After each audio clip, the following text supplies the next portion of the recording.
Bismillahirrahmanirrahim. Assalamualaikum warahmatullahi wabarakatuh.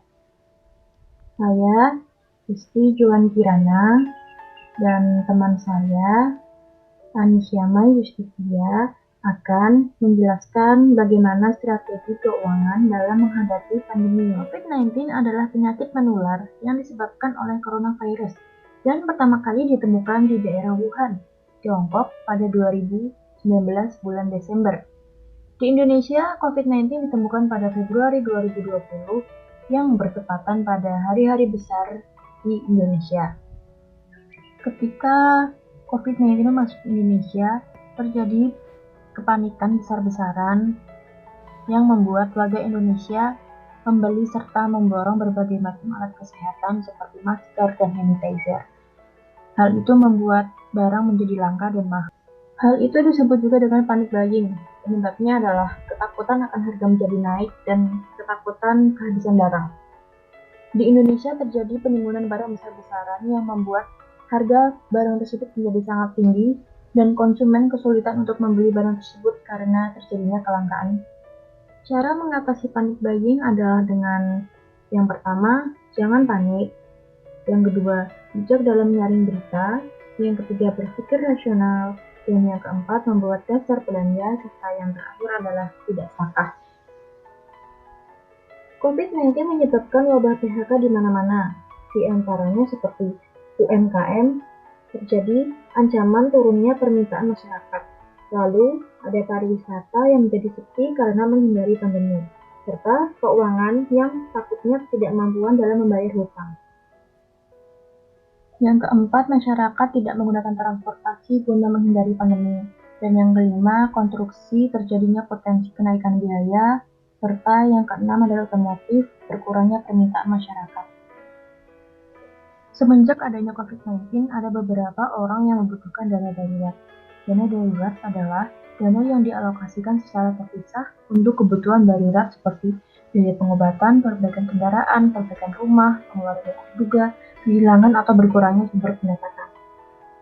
Syarat dana darurat adalah liquid, yang mudah dicairkan, dan yang kedua adalah aman, serta yang ketiga mudah diakses, yaitu berada dalam jangkauan. Lalu penyimpanan dana darurat yang baik adalah seperti emas, tabungan di bank, deposito, dan reksadana pendapatan tetap. Kita harus mendahulukan dana darurat sebelum melakukan investasi. Kita boleh berinvestasi saat dana darurat sudah terkumpul minimal 30% dari jumlah yang sudah ditetapkan.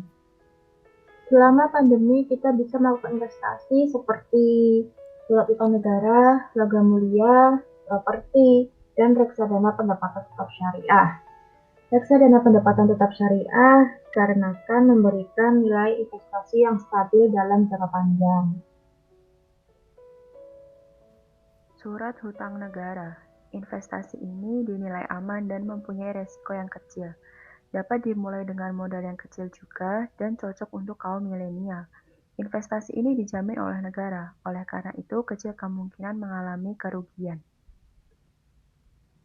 Investasi logam mulia. Selain mempunyai resiko yang kecil dan keuntungan yang besar, investasi ini tidak sulit dilakukan. Cukup menerapkan sistem jual beli dan sudah didukung oleh tabungan digital. Harga logam mulia juga dinilai lebih relatif stabil.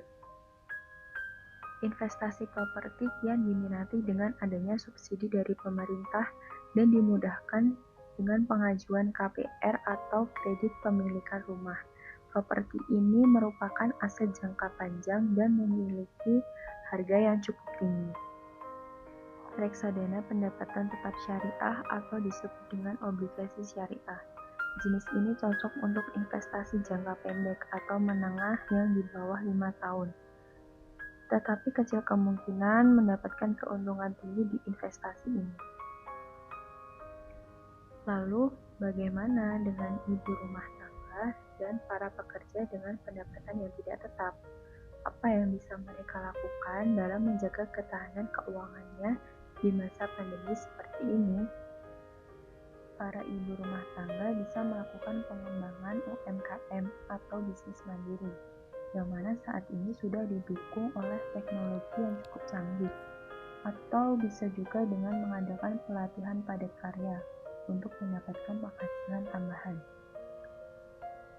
Para pekerja dengan pendapatan tidak tetap bisa menggunakan dana darurat untuk menjaga kelangsungan hidup saat pandemi.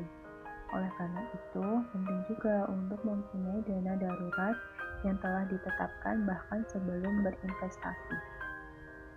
Sekian materi dari kelompok kami, kurang dan lebihnya mohon maaf dan terima kasih. Wassalamualaikum warahmatullahi wabarakatuh.